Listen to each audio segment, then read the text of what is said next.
Here with Arizona State head coach Kenny Dillingham as the Sun Devils have wrapped up non-conference play, are now getting ready to start Big 12 action starting this week against Baylor. Coach, thanks for taking some time with us. 2 wins, 1 loss through the first 3 games of the season. So what are your thoughts on the young season so far and where you guys are at heading into conference action? Yeah, I like where we're at. I like how our guys have played football this last week. I like the physicality, the toughness we played with, how hard we're playing. That's always my number one thing is, do we play hard? Last year, heading into this conference, didn't have firsthand experience of what it was like to play in the league, being that it was ASU's first year in the conference. Now knowing what it's like to play a full year in the league, how has that expanded your view or understanding of what being in the Big 12 is? Every game's close. Every game you can win, every game you can lose. It's just every game's its own journey, its own fight. So it's fun because every single week is a challenge.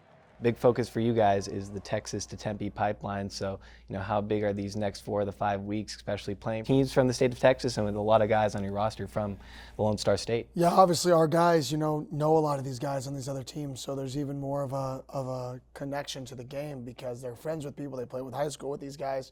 Our recruits watch the games, being from Texas. So they're big games for the program, but every week's a big game, Recruits like going to a place that wins. And one of those big-time players from the state of Texas is Jordyn Tyson. He's had a phenomenal start to the season. How would you just describe his dynamic skill set and what he does out there on the field? Yeah, he's put together a good first 3 games. He's worked really hard this offseason. He's gained 10 to 15 pounds. He's stronger than he's ever been. And you can see that with how he's playing right now. And how critical is Sam and his continued connection to having success in conference play? Yeah, they got to continue kind of what they had last year. I think that's shown to continue going into this year through the first 3 games. So we just got to continue to put those guys in position to succeed, and they got to continue to do what they do, which is make plays. Those are a couple alphas on offense, but you also have some dogs on defense. I mean, Jordan Crook, Clayton Smith, CJ Fire, just a few of the names that you have. You talk about at the start of this interview of just how you want your teams to play with passion. How have you seen that passion show up on that side of the ball so far? Yeah, it has. I mean, those guys, that side of the ball has been playing really, really hard. I think the offense side of the ball is playing hard too. The last game and a half, and you can really see the energy. But I think it all starts with guys like Crook and the passion they play with, and Rouser, and Jacob Kandika, and CJ, and Prince, and Clayton. I think Watley. There's so many guys that just play this game with immense passion that I think other people can relate, connect, and then they want to match it. I know you're so focused on the present moment, but Cam Skattebo, were you able to catch a glimpse of his first touchdown on Sunday? I just saw the highlights, which was awesome. Saw him run somebody over, then I saw him score a touchdown, so I shot him a text. It's pretty cool to watch those guys go live out their dream.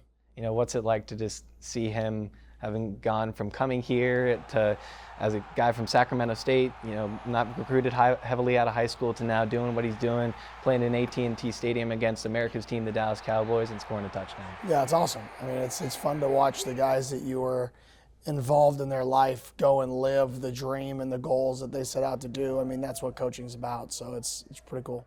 And many of your running backs currently have stepped up to fill that void that Scat left behind. Raleek Brown, Kyson Brown, as well as Kanye Udo. What are your thoughts on those 3, especially with Kyson potentially getting back in the mix this week and how they've filled that void? And they did an awesome job. I mean, we've run the ball really, really well these last 2 weeks on those guys.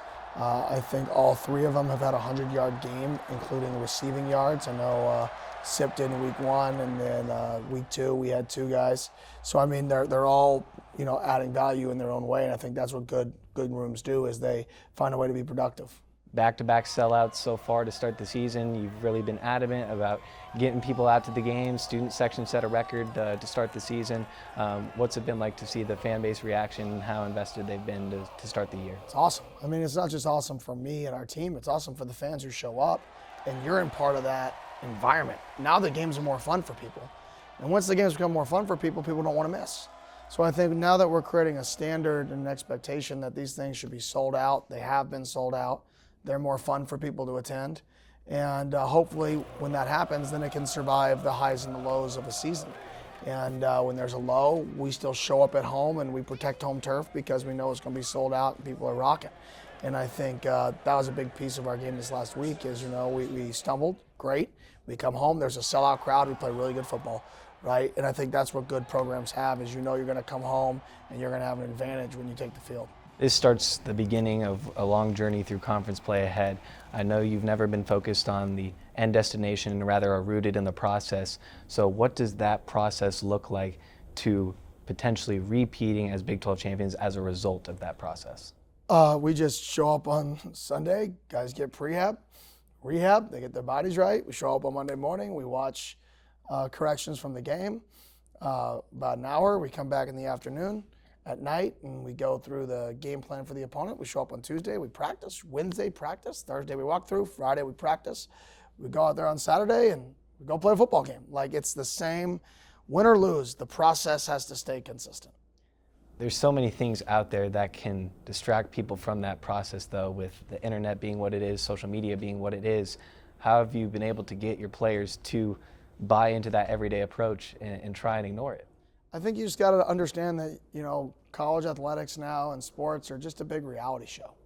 We're just in a big reality show, and if there's something bad that happens, it's the producer's job to make it 10 times bigger than what it actually is, right? And if something good happens, it's supposed to be 10 times bigger than what it actually is, because that's what good shows are.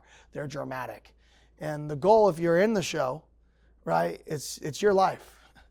Just stay the course, right? Don't fall for the dramatic scenes in the show that we now make sports, right? That's the fun part for everybody else. Us, just ups and downs, right? And hopefully you just keep getting better and you rise and rise and rise. Coach, we appreciate your time. Best of luck in Big 12 play. Thank you. Catch all the next 2 games for the Sun Devils on Fox 10, your home for ASU athletics.